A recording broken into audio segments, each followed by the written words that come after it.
Good morning, students. So here is the explanation of our next chapter, that is Goodbye Jeeves.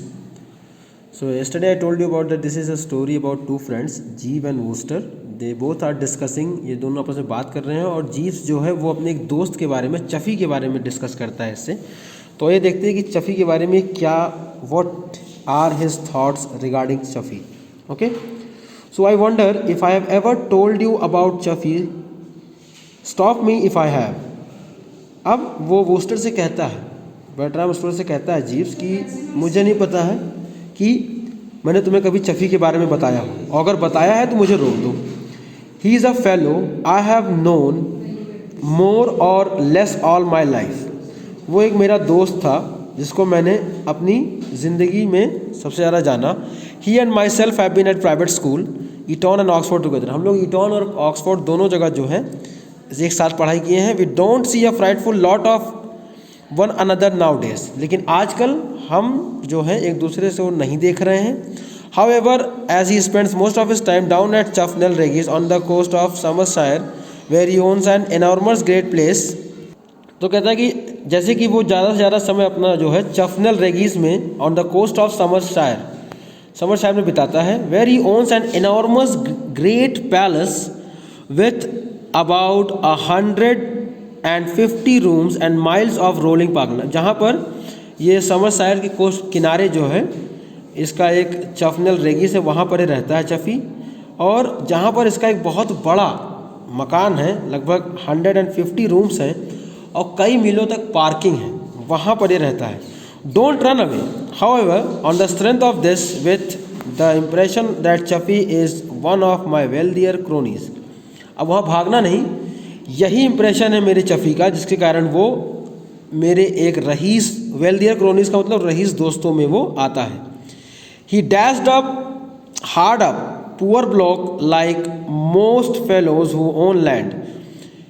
वो पहले उसके पास पैसे की कमी थी, बहुत गरीब था, जैसे कि लोग होते हैं जिनके पास ज़मीन तो होता है। And only lives at Chuffnell Hall because he stuck with it. और वो बेचारा उसी चफनेस्ट हॉल में ही रहता है। And can't afford to live anywhere else, क्योंकि उसके पास इतना पैसा नहीं कि वो कहीं और रह सके। If somebody came to him and offered to buy the place, और अगर कोई आता भी है मेरे चफ़ी के पास खरीदने के लिए उस जगह को, he would kiss him on both cheeks, और वो उनके दोनों गाल को किस करता है। But who wants to buy a house that size in this time. लेकिन आज के ज़माने में इतना बड़ा घर कौन खरीदेगा। He can't even let it, वो ऐसा कर भी नहीं सकते। So he sticks on there most of the year with nobody to talk to except the local doctor and parson and his aunt Myrtle and her 12-year-old son Seabury who lived at the dower house in the park. अब वो इसीलिए ज़्यादा से ज़्यादा समय वो वहीं बिताता है जहाँ पर उससे बात करने के लिए कोई नहीं होता सिवाय एक लोकल डॉक्टर, एक पार्सन नर्स और उसकी आंट मार्टल और उनका 12 साल का लड़का जिसका नाम है सीबरी, जो कि डावर हाउस पार्क में रहते हैं। A pretty mouldy existence for one who at the university gave bright promise of becoming one of the lads.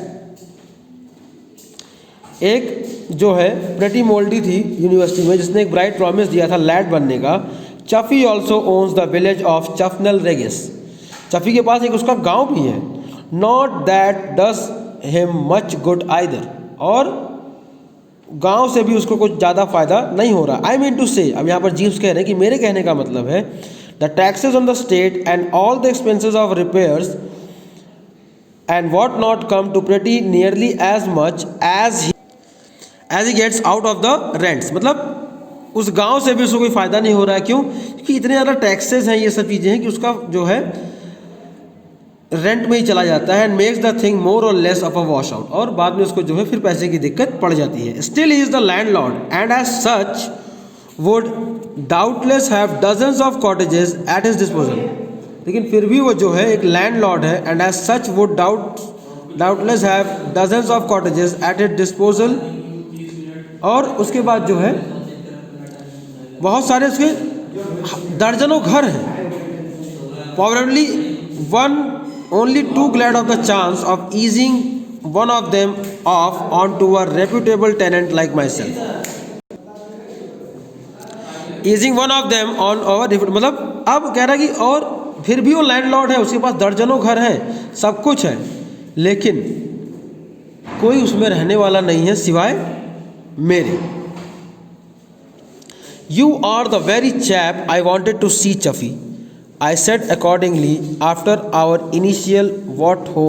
तो अब वो कहते हैं कि you are the very chap I wanted to see, Chaffee. और तुम ही कैसे हो जिसको मैं देखना चाह रहा था.